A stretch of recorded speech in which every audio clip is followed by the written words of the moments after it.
forward. I mean, I've had to do it. I don't even know how many times over 25 years, and it's never, I mean, even if the person deserves it, right? You never feel good about it. But what I always tell myself is, look, it's not a fit for them either, right? It's no, nobody wants to come to work and be told over and over again, hey, you're not meeting the standards. You're not getting this right. We've tried training, we've tried improvement plans, we've tried this and that. And like nobody, go work somewhere where it is a good fit, where you want to come every day and you're doing a good job and you're getting, you have enjoy what you're doing and opportunity to improve, like, because it's not here. We've tried. Yeah. So, what always sucks is when you tell somebody and then they're like, oh my God, I had no idea. I thought I was doing great. Well, now I feel bad because clearly I wasn't communicating well enough to you that you were not meeting expectations. You were not doing what I needed you to do. Yeah. You were not following what I had asked.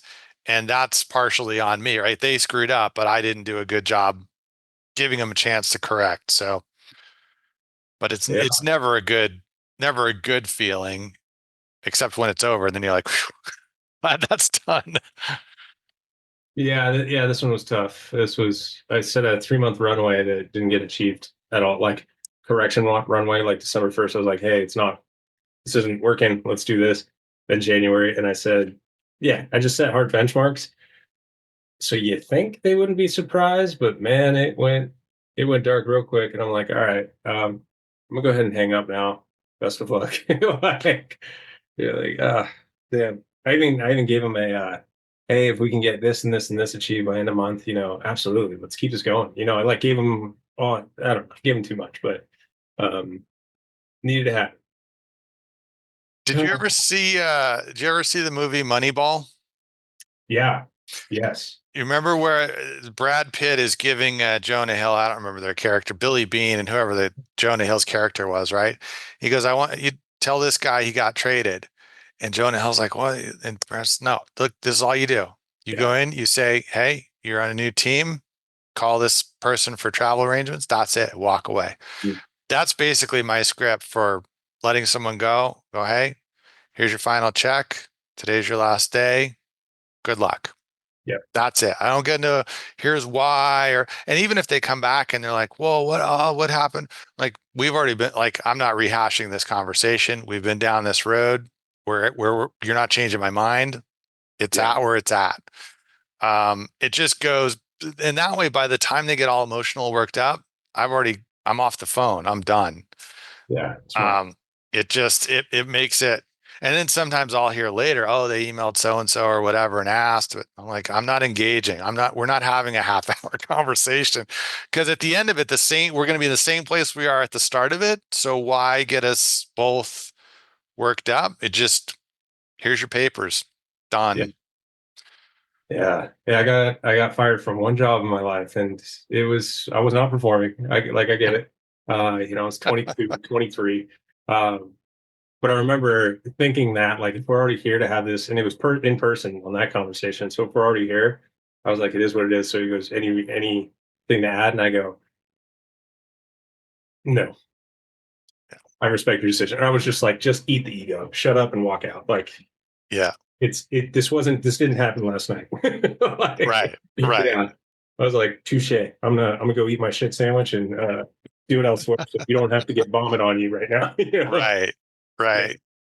Yeah, no, it's part of being a business owner, and Yeah. it's not a pleasant part, but I just yeah, it's something with practice over time. I've gotten better and smarter about it, and now when it does have to happen, like, well, I've already done all the stuff. Like, I don't, there's nothing to feel bad about. Chances have been given, information has been conveyed, improvement plans have been offered. Where we're at because that none of that worked. So this is the next step. It's not a charity organization. I'm not keeping you on because I feel bad for you or whatever your story is. Everyone has a story. Like there's no, so anyways. Seriously. Yeah. But yeah, it feels amazing. But at the same time, I'm like, now I got to do all this protection stuff. Um, make sure all logins are changed. Make sure all vendors know, like, hey, I'm not trying to, drag them across the coals, but like, hey, this person left, didn't happen amicably. Please ignore messages. Just do collateral damage control, I guess. Yeah. Uh, But better now than later. He was getting his fingers on a lot of things, a lot of passwords, a lot of integrations where eventually it's unable to unwind it. You know what I mean? I was like, Yeah. oh, scary. But and then in question, actually, I'm pretty sure I know the answer to this, but he started arguing this that the creative, the copywriting, the ads and stuff that he had created while with me is his IP. And I'm like, no, No. no.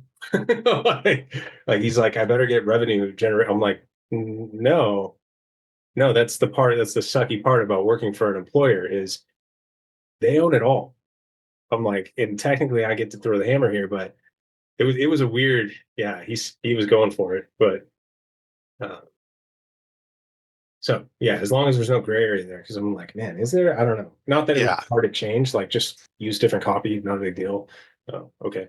Like, Yeah. No, but I mean, you hired him to create those things. So he's mm, doing it on behalf of you and the company. It's the company's property, right? You don't get to walk away and say, oh, these were no, I paid you to generate ideas. I generated these ideas, but for me, that's what the pay was for. You don't get on top of that. You want on top of that, go start your own thing. yeah. Okay, good. At Yeah. least I'm not crazy there. I did No. that was the other thing. I was feeling crazy for like months right now. I'm like, I must be terrible at this level of management. This is chaos. This is like everyone on my team is like, dude, what is going on?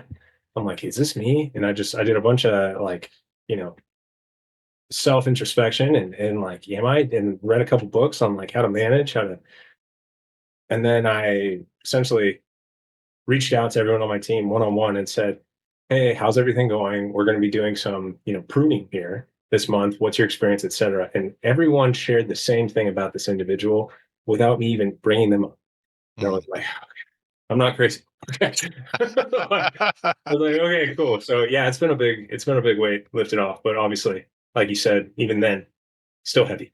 Yeah. Um, but Yeah. any well yeah, thanks for booking again. I really dig this. Obviously, it's super informative stuff. Especially when, we can present it to the community and it's not just all coming from me. Right. It's Right. just sometimes you just gotta hear other professionals say almost the same thing, but Right. yeah. Right. Is there anything you wanted to dive into or questions you want to run at me or No, I mean, I felt like last time it felt like we had to kind of cut it off at halfway through. Or I mean, I don't know how many more questions you had on your list or whatever else, but I just wanted to make sure we got, everything covered, all the topics that you had in mind to go through and just make sure we give good answers. And then, then we've got both more content to use and everything else. But um, yeah. yeah. Let's see. What was the last question? Shoot, I had it marked and I didn't say it. Essentially, I think the last, so I had 12 in total, and I think they were around the ones remaining. I think we might have covered the first one or two, but leveraging professional help. So, like, what key roles once you're no longer a solo journey? What's the first thing we should start looking to hire? Um, and then scaling strategically. So obviously, once business is up and running, what indicators should you look for to decide when and how to scale the operations? Right, and I know that's a loaded question, but um, mitigating questions like what are some common financial or legal mistakes made when starting a business? That's a good one. I got some. Bringing on the wrong partners. Oh, dude, yeah, that one hurt, man. That was an expensive weapon. Yeah. You guys still work with that guy at all or anything? Or Yeah. no? Not that obviously you don't have to share anything. I'm just curious. Like I like this. I'm at that point finally where I'm like, hope he's doing better. Hope he's doing well. Like hope he's not doing what he was doing with us. I hope he changed. Yeah. Just really No, I think not long after, you guys had it was kind of like that was about it for us too. Just, okay. yeah. Was it a similar experience? Well, I mean, it was just, it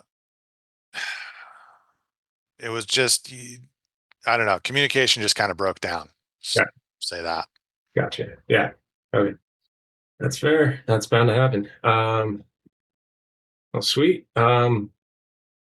Well, yeah. I mean, yeah. Just jump into this. Like I guess what would be, I've been reading the book "Buy Back Your Time" by Dan Martell. I think I'm on I think, my third run through, and Mhm. using his resources and stuff, and how he talked about, the ladder of buying back your time, and how accidentally we'll actually think to hire people doing what we're doing.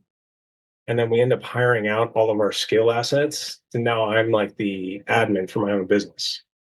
I'm the one doing payroll and responding to emails and doing the busy work, while my talents, my skills aren't being actually utilized, right? Because if I'm coaching someone, I hired another coach as opposed to like a scheduler. Like, Right. I went backwards. And yeah, curious like what you've seen from obviously your experience, and then companies that you've worked with.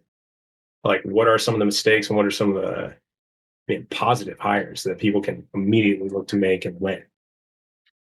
Yeah, I mean, I think the big challenge is when somebody is, okay, I've got more on my plate than I can handle, and they are looking at, well, what am I doing the most? I'm doing sales, so I need a sales guy.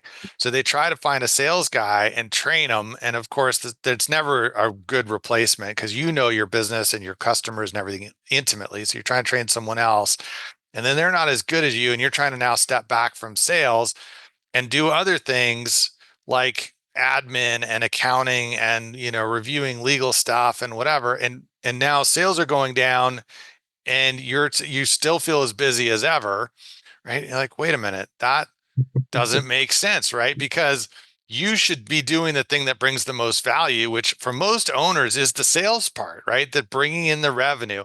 And what you should be delegating and outsourcing is the stuff that is not as mission critical, that can be easily outsourced, that you don't want to do anyway, or you're not really equipped to do well, like the bookkeeping and payroll and the legal help and the HR stuff, right? So I think where people get that wrong is they look, what's taking up a lot of my time?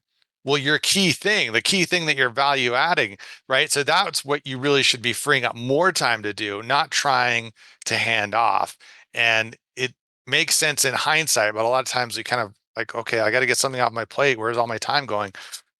That's how people get themselves, kind of backwards on that. Usually the last person that an owner hires, that if they're doing it in a logical way, is more sales help, right? Because first, what you want to do is free up your plate from all the non-revenue generating things you do that you can pay for by doing more sales and bringing in more revenue.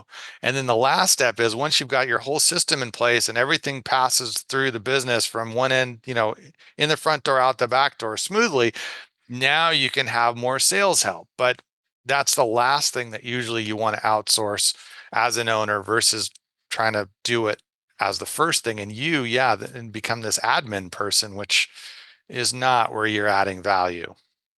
Right. Yeah. I essentially did that with one of my companies. I hired backwards, and I literally had to like pull everything out and then rehire back up the ladder. So I went admin. So, if someone, and again, back to buy back your time with Dan Martell, like he's like, so if you are managing your own inbox, organizing it, and then also booking your own appointments, despite like obviously your personal connections, but your business appointments, that's like the easiest low hanging fruit that will completely uncloud your mind. And so I did that, and it was impressive. And the irony is I actually didn't think I had enough for someone to take on. That's right. You're right at that like bubble where it's like, man, I'm just too busy and I'm kind of spinning a little bit. And, but if I hire someone, like they're going to be bored. I don't know. Like I don't have enough, or I'm not complicated enough, whatever.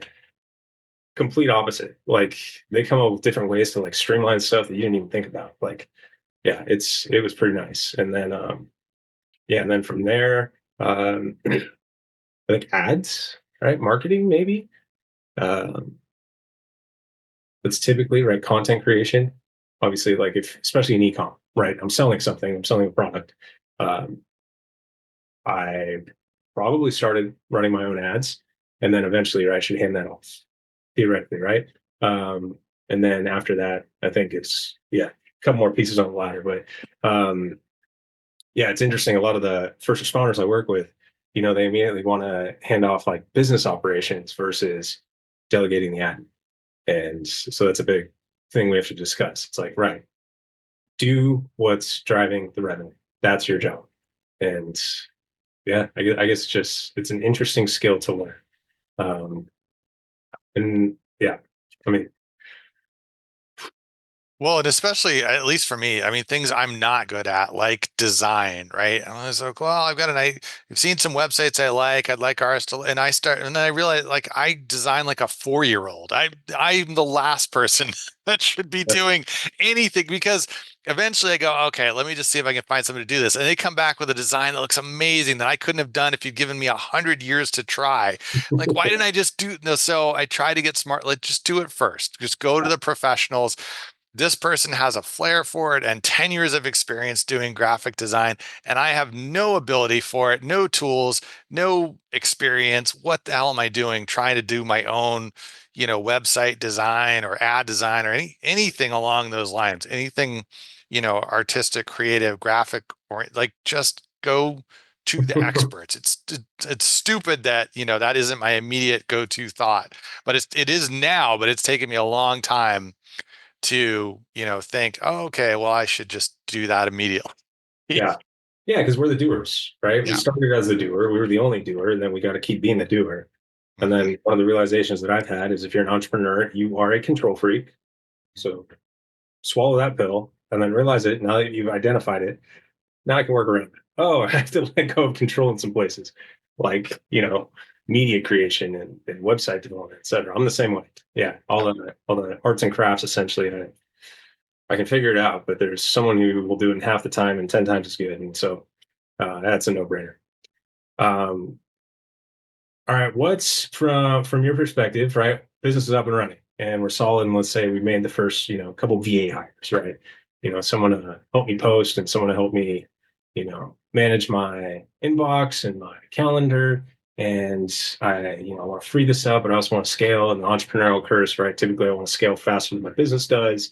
Um, so, what indicators should we look at? New business owners, first responders coming in wanting to like really build this thing. What should we actually look at and look for? When and how to scale their operations. Like, what are the big canaries in the coal mine? It's like that's what I need. That's what I'm looking for. That's a benchmark. Like, yes, and then let's scale. Let's maybe look different platforms, different ad channels, etc. Yeah, I mean, I think to me, the single biggest indicator that you can have, you can move up and it's time to think about moving up or expanding is that you have profitability, that you know that, okay, if I buy this product for $5 and I get it shipped here and I package it and I list it and I sell it and I spend on ads at the end of it when I sell it for 25 bucks or whatever the number is, there's $3 or $4 left over and that's profit. If I know that each one I sell, I'm going to make some money on, then that you want to ramp up. But what I see too often is people go, well, I'm still losing $5 on each sale, but if I can just get more sales or expand to another product or do 2 more sizes or 4 more colors, that'll fix it. Probably not. That'll probably just make the hole that you have to climb out of bigger and deeper and scarier. So I think the real trigger should be, okay, product one is at profitability. Now, product two, let's go. And now you've got some room to experiment. And when you get product two profitable, product three, four, five, and as you get the formula down and you understand and you can make quick decisions, okay, this one's working, it's profitable, great, keep it up, go to the next one. Or this one's not profitable. I'm giving it 30 more days. I'm going to try these things, add tweaks, price tweaks. If I still can't get it profitable, I'm dropping it and moving on. That I think is the criteria to use because if you scale first before you've established and understood that whatever you're selling can get to or is already profitable, you run the real risk of scaling unprofitability. And now, whereas when you started, it was a $5,000 hole and you could live with that or climb back out of it, you scale too quick and now you got a $50,000 hole. Yeah. And the way to climb out of that is a lot worse. Yeah. Absolutely. Yeah. We figured just throw more kerosene on the fire and it's burning the wrong thing. Yeah. Oh man. See that a lot. Um, what are some common that kind of parlays right into? So, what are some common financial or legal mistakes some first responders or business owners make when starting their business, and what would you say? How can they avoid them? I mean, I think one of the common mistakes they see is people putting some of that stuff too far on the back burner. and either ignoring it completely or trying to do it themselves. Oh, I read some stuff on the internet, or I saw some stuff on TikTok. Ugh, and then they come in and they go, "Hey, I got this letter or this thing happened. What should I do?" I'm like, "Well, what did you set up?" Like, "Oh, well, TikTok said this and that."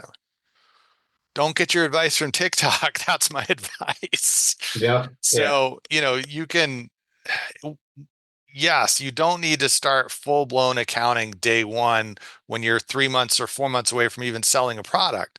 But at least let's have the conversation and get it queued up so that the day you start selling, we can also turn on the accounting and just make sure that nothing gets missed. You don't, again, dig yourself a hole where you didn't even realize that it was going to be a problem because it's just all new to you. And same thing with any, legal stuff, entity setup, or do you need a trademark? Do you need a patent?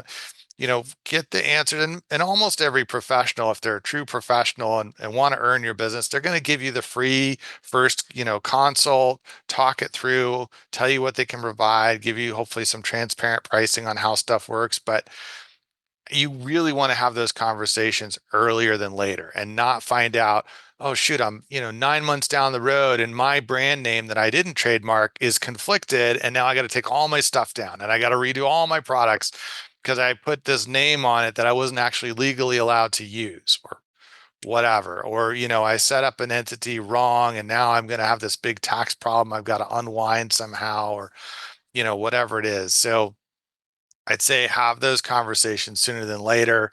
They're not as painful as you think, and it's a lot less painful to get it right early days than to go way down the track and find out, there's a big problem and you lost a lot of money for no good reason just because you didn't bother to have that conversation earlier. yep, yeah, yeah. I hear that. Um, that on top of, I would say, and this was a common mistake for me, but I see this a lot, is everyone wants to start something and then they want to partner together with a bunch of people. Oh man, that literally you're setting yourself up for the high school science project where one person does all the work, five people ride the coattails, they're all demanding the A, aka money. And oh, I cannot express how frustrating it always becomes. Um, I think yeah, it was one of your seminars you were talking about. You said the true partnership, this is how you know if you should partner with someone, is as if you're on a seesaw, right? And you gave that metaphor, and if one of you popped off, the entire business would topple. Like that is, I am very, very good at this. I have no idea what this is, and I can't afford to pay for it. And they're the opposite, right? In which case, right, it does make sense. You look at Apple with the Steves, they were very different human beings, 100%, right? Um, Completely opposites. And ironically, is we're obviously friends more often than not with people who resemble us. So, you know, my skills are going to be mirrored in someone else, and thus we're going to get along. And so we're like, hey, we should partner together. And now we're just two cooks in the same kitchen. Um, Geez, it never goes well. But I can only imagine how many times you've seen that, especially with my situation included. Yeah, I mean it's all the time, and I think a lot of times people get into partnerships for the wrong reason. Sometimes they've got, they've got the business idea, they've even got the money, they've got everything. They're just nervous, right? I don't know if I want to go out on a limb by myself. So, hey, buddy, why don't if we did it together, I'd feel so much better. And the buddy's like, well, I don't really care about any of this, and I don't have any money to put into it, but sure, we can be partners. And that gives the one person the confidence to go do it, and the other guy's like, yeah, but now I'm 50% of this. So where's my profits? And I know I didn't put any time in or put any risk. And I have a safety net if I backed out of this. But you just kind of brought me along for that hand holding security blanket till you figured out you didn't really need me. But now you're stuck with me. Mhm. Sometimes it is about money. One person has everything but the cash. And so they find somebody who's got the cash. But cash alone is the worst reason to get into business with somebody because once they've given you the cash, then they feel like, well, now I get to make decisions, I get to be involved, I get to do all this stuff, but they have nothing, really to contribute, no value to add, but they're always holding that over your head. Yeah, but I gave you 10,000 to start. Yeah, but it's a $4 million company now, right? So all you did was give me 10,000 4 years ago, and now your share is worth 2 million, but you didn't you never contributed anything after. So, those always get challenging. Some of the best partnerships I've seen was with two people who, outside of working together, they didn't not like each other, but they weren't particularly friends. They didn't hang out. They didn't, their wives didn't know each other. They had skills that worked together, and they made, one plus one made three, and together they had a great thing. But it wasn't, they didn't come together because they were great friends. One wasn't supporting the other, one didn't have all the money. And it was that seesaw that's, balanced on a 100-foot tall pole, where with nothing underneath, right? And if either guy backs off, everybody dies. Mhm. Right. And that keeps both sides honest and even and working hard and working on the same, don't scoot forward or back because you're going to tip it. Right. Let's both. But if one person is out over space and the other person's got their feet 2 inches off the grass and a nice soft landing, well, now, that relationship is totally unbalanced, just like a romantic relationship, right? If one person's really into the other person's like, I could take them or leave them, right? That person get Yeah. now has all the power. They could stay, they could go, they could ask for whatever they want. The other person's like, please, I'll do whatever you want. Don't leave me. That sucks, right? That's not a great relationship. So partnership is the same way without even the benefits of the romantic relationship.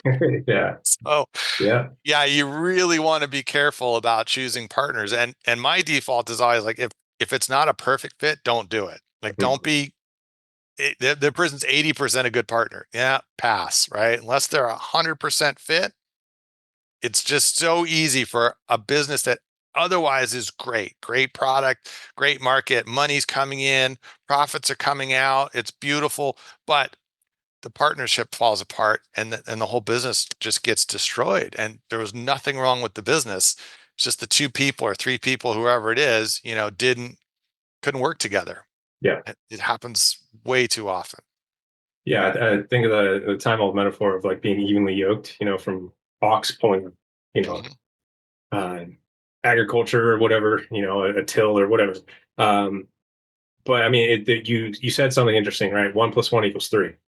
And obviously, we're like, wait, one plus one equals two. Actually, in physics, right? If you have two ox, if you have one ox, you can pull one x that way. If you have two ox, they pull two x that way. If you yoke them together, so now they have the thing on their shoulders, they can pull three times the weight. Nothing changed. They just connected, right? That's the partnership.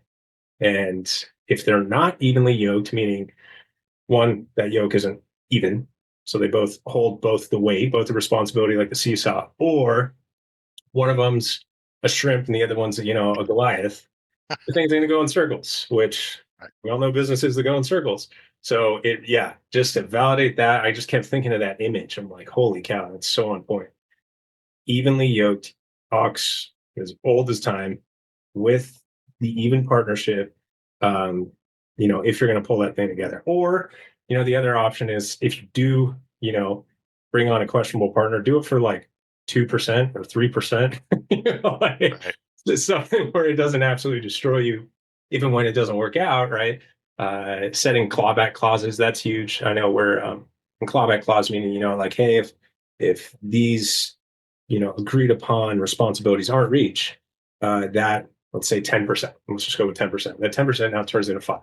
Now you have an ability to gain it back if blah, blah, blah. But if it's not reached again, then it turns back to two. And if it's not reached again, then we do a pennies on the dollar buyout. And that way, like, at least everyone knows, like, oh, I'm not here to ride coattails. And if I do, I'm out of here. And let's say I invested 10K in the company, I'm probably not walking away with that.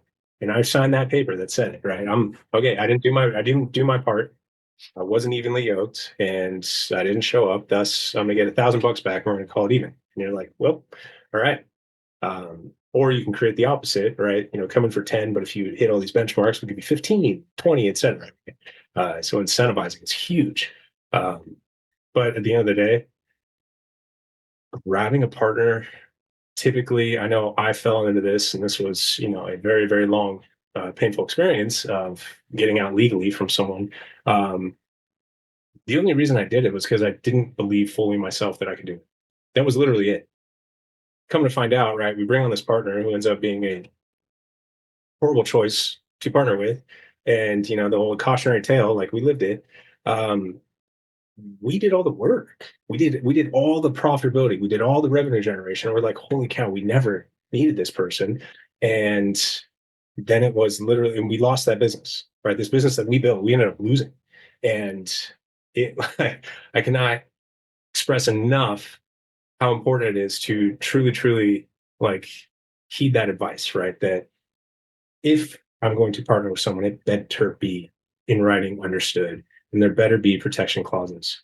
But 99% of the time, just don't partner, right? Just don't do it. Um, and if and when it is the right time, it'll be that seesaw effect. It's like, holy cow, this is the piece we've been missing. And they're looking back at you, be like, you're the piece I've been missing. Oh my God, we put it on paper and it doesn't happen overnight, right? It feels like it needs to happen right now. It doesn't need to happen. There's Right. no decision ever made wisely like that, right? No. Except for maybe skydiving, jump out of the plane, pull your parachute. It needs to happen now, right? But Can't wait and think about that one. yeah, aside from that one, pull your chute. But yeah, pretty much in business, slow is smooth, smooth is fast. If you feel rushed, if you feel pressured, if that said person, like what happened to me, was really pushing, like, hey, we're gonna do this and do all these big things, promise the world, but we gotta get this done by end of week, blah blah blah. It's like, no, we don't. No, we don't. Like, but naive Sean here went in full trusting. And one of the reasons why I'm kind of like making this a little more long-winded is when you come from the first responder space, you're either, let's call it what it is, super jaded because you're always tired and you've seen a lot of really big a-holes out there, or and this is more often than not, and this is, I would argue, this is 99.9% of the law enforcement and firefighters and paramedics you see, we actually have a very entrusting view of other people, right? We're doing something of service, thus we mirror that on someone else, and we think the best of it. And so when someone says, dude, I'm all in, let's do this, I'm go, like I am the first to say I'm super eager to jump on that. And Right. I can get taken advantage of, and I have gotten taken advantage of. And so it is not cruel, it's not mean, it's actually appropriate to set that boundary. Be like, interesting. Let's lay this out. Let's talk about it. Let's see how this pans out. And if the pressure away from that of doing what's called your due diligence, asking the right questions, getting the background checks, getting the legal docs reviewed by your own and a partner attorney, etc. If any of that's pushed back on, don't do the deal. Like, Right. if someone comes to me and they're like, dude, I'm gonna make sure to do this and check these boxes, and I'm gonna, look up and down and left and right for any red flags, that actually gives me comfort because it's like, oh, this person crosses T's and dots I's. Right. Perfect. Yeah, I'm game. Let's do it. Let's extend this out another month. Absolutely. Um, Whereas if I had something to hide or I was trying to swindle, I'm not going to be so excited about that. Thus, I'm going to, Right. you know, try to change the direction. So, man, that was an expensive lesson, but one worth learning. Well, yeah. Now, I mean, and you're coming from a place, right, where you look, if I run into a burning building and I get stuck, you're going to pull me out. And if you run in first, I'm going to pull you. Like that's just the ethos that you have. And you expect it carries over into, Mhm. like we're going to go into business together. And if I get in trouble, you're going to pull me back. And if you get in trouble, I'm going to pull you back and we're going to work together. And we're going to, but not everybody comes from that background or thinks that way or has that same service mentality. Yeah. And so, yeah, I think a lot of times just even saying, hey, before we get this going, we got to have an agreement in place. We got to have a way that this, if it doesn't work out, this happens. And if they go, oh, of course it's going to work out. We don't need that. Yeah, handshake deal. It's great. Oh, instant red flag. Like that doesn't make sense, right? I'm not going into this marriage without a strong prenup, not because I expect we're going to get divorced, but if it happens, I want this all in black and white. So there's no fighting about who gets what if it doesn't. And again, a reasonable person would go, yep, that's a smart idea. I'm going to do that too. We're going to go over it. We're going to, let's both 100% agree on exactly how this goes. If it goes great or if it doesn't go great. And if they come, if there's any hesitation or, oh, we don't need to check that, or, oh, we don't need that kind of agreement, or, oh, what do you mean background check? Well, you've told me enough already just by saying, whoa, right? I've heard all I need to hear. We're not going to do this. Yeah, So, actually, I had an interesting one with the private equity fund that we're working with now.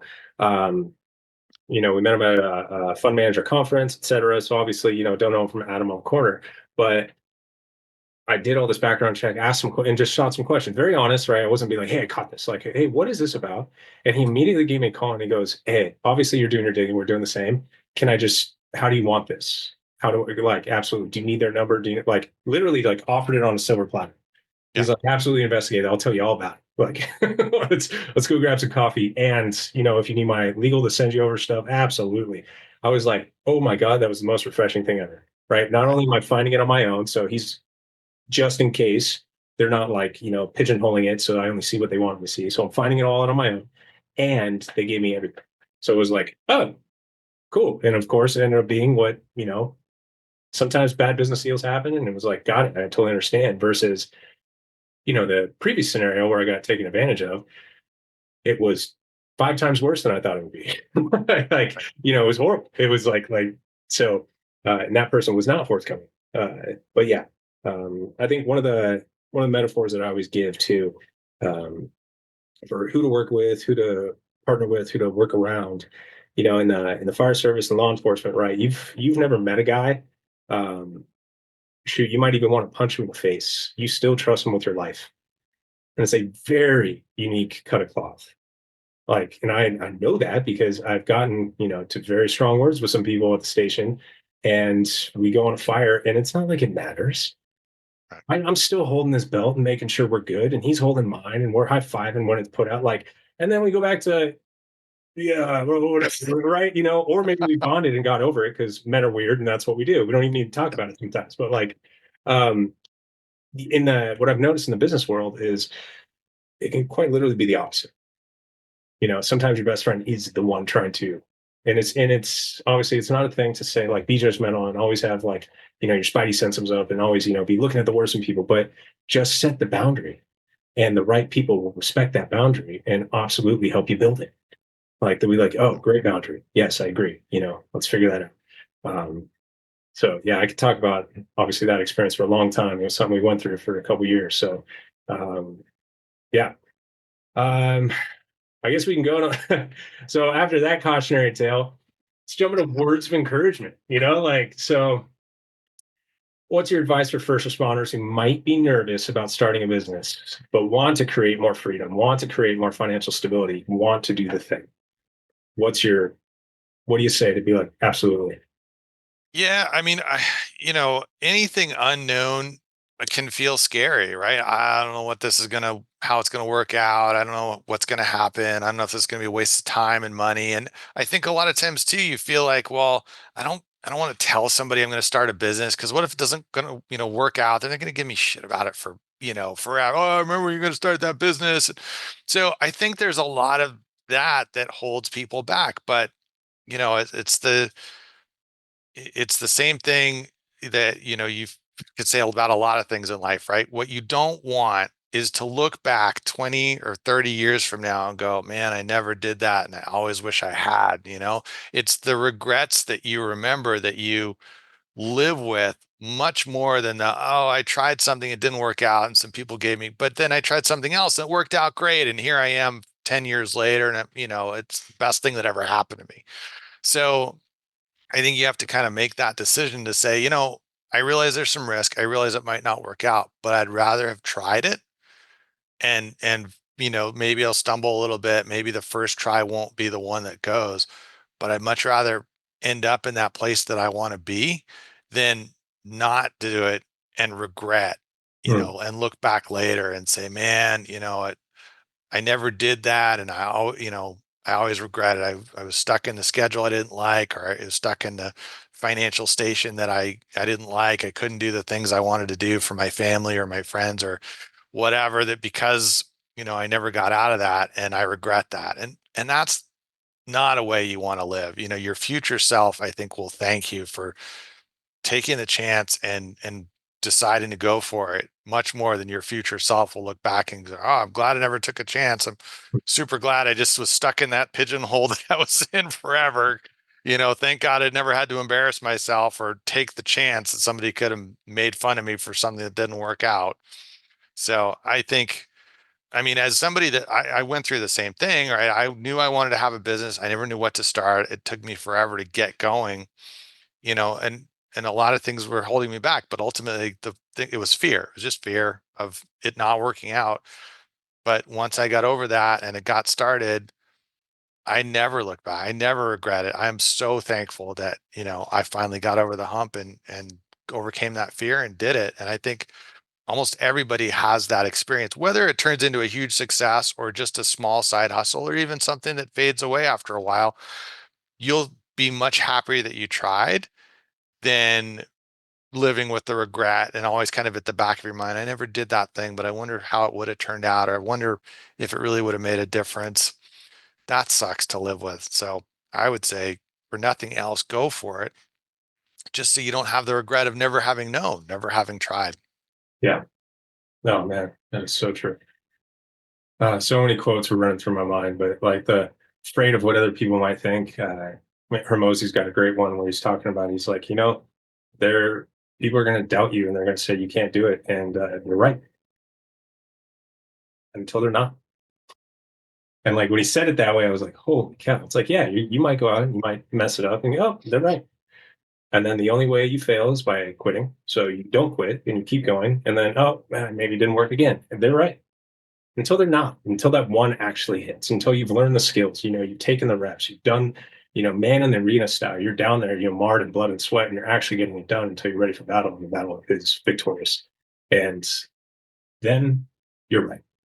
And then how'd you do it? Oh my God. Overnight success, even though it took 20 years. How'd you do it? Right? The whole thing flips. And then they either are jealous or inspired. And it shifts the entire dynamic. Granted, our number one, you know, priority for doing anything in life shouldn't be the approval or denial of others, but we're obviously human. We obviously feel it. So to say, oh, I don't care is a bold-faced lie. We absolutely care. Right. But Right. put it in a context.